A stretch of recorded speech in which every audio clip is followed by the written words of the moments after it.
Milo's Adventure, Journey to the High North. Milo stood at the edge of the Emerald Peaks, gazing at the vast expanse of snowy plains stretching far into the distance. The wind was crisp and cool, a stark contrast to the warm, green valleys he had just left behind.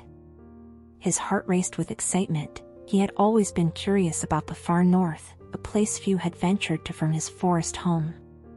He had heard tales of the icy tundra and the mysterious northern lights, and now it was time to see them for himself. As he adjusted his trusty backpack, he took one last look at the majestic Emerald Peaks. Their vibrant green slopes seemed to glow in the sunlight, but the call of the unknown tugged at his heart.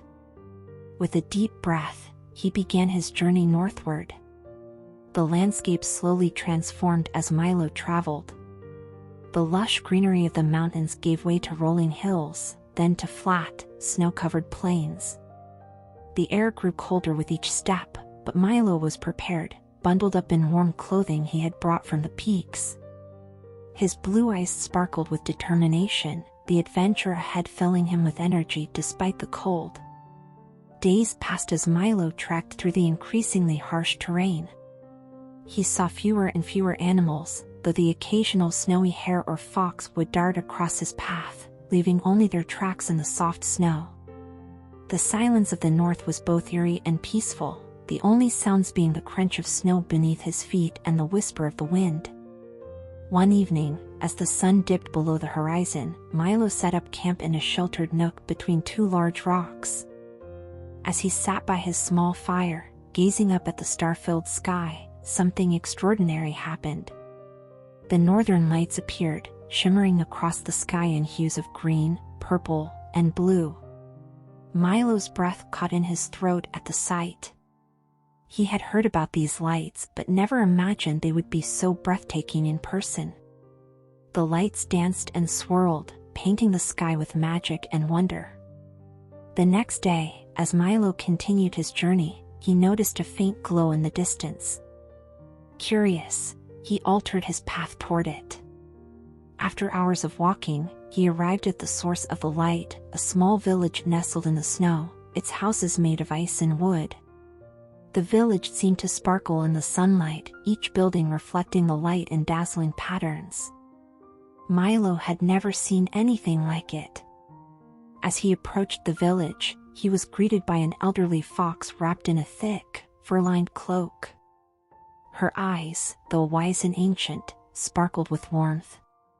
"Welcome, traveler," she said in a soft, kind voice. "We don't often see visitors from the south. What brings you to the high north?" "I'm on a journey of exploration," Milo replied. "I've always been curious about the north, and I wanted to see the northern lights for myself." The old fox smiled. "You've chosen a fine time to visit. The lights are particularly bright this year. But be careful, the north holds many mysteries, and not all are as beautiful as the lights." Milo nodded, intrigued by her words.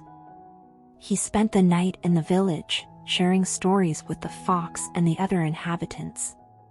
They told him about the Ice Cavern, a massive, ancient cave hidden deep within the northern mountains, said to hold a powerful secret. No one had ventured into the cavern for centuries, as it was guarded by a fierce storm spirit that controlled the icy winds. Milo's curiosity was piqued. The next morning, he set out to find the Ice Cavern. The villagers had given him directions, though they warned him once again of the dangers that lay ahead.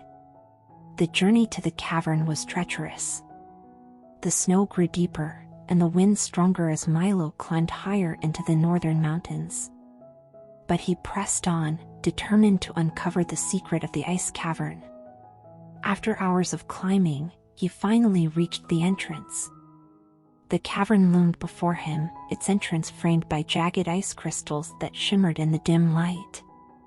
As Milo stepped inside, the temperature dropped even further. His breath came out in clouds of mist, and the walls of the cavern seemed to pulse with an otherworldly glow.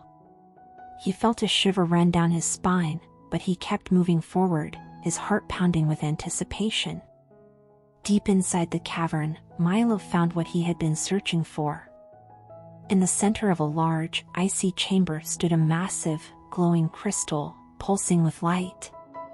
The air around it was thick with magic, and Milo could feel the power radiating from it. This was the heart of the ice cavern, the secret the villagers had spoken of. But as he approached the crystal, the temperature plummeted even further. A fierce wind whipped through the cavern, and a voice echoed in the darkness. "Who dares enter my domain?" Milo froze, his heart racing. From the shadows, a figure emerged, an enormous, ethereal being made of swirling snow and ice. This was the storm spirit, the guardian of the ice cavern. "I mean no harm," Milo said, trying to keep his voice steady. "I'm just a traveler, exploring the north." The storm spirit's icy gaze bore into him. "You seek the power of the crystal," it said. "But it is not for the taking." Milo shook his head. "I don't want the crystal's power. I just wanted to see it for myself." The spirit was silent for a moment, studying Milo. Then, to his surprise, it spoke again, its tone softer. "You are brave to venture this far, young traveler," the spirit said. "And your heart is pure. You may look upon the crystal, but its power is not meant for mortals." Milo nodded, relieved.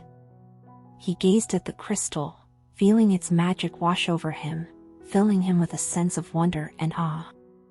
Then, with a final glance, he turned and left the cavern, grateful for the experience but respecting the spirit's warning. As he made his way back to the village, Milo couldn't help but feel a sense of accomplishment. He had journeyed to the far north, seen the northern lights, and uncovered the secret of the ice cavern. And though the journey had been long and difficult, he knew it had been worth it. The villagers welcomed him back warmly, and Milo spent a few more days with them, sharing stories and enjoying the peaceful beauty of the high north. But soon, it was time to return to his own forest home. As he stood at the edge of the village, gazing once again at the snowy plains that stretched out before him, Milo felt a deep sense of contentment. The world was full of wonders, and he had only just begun to explore them. With a smile, he adjusted his backpack and set off on the long journey home, eager for whatever adventure awaited him next.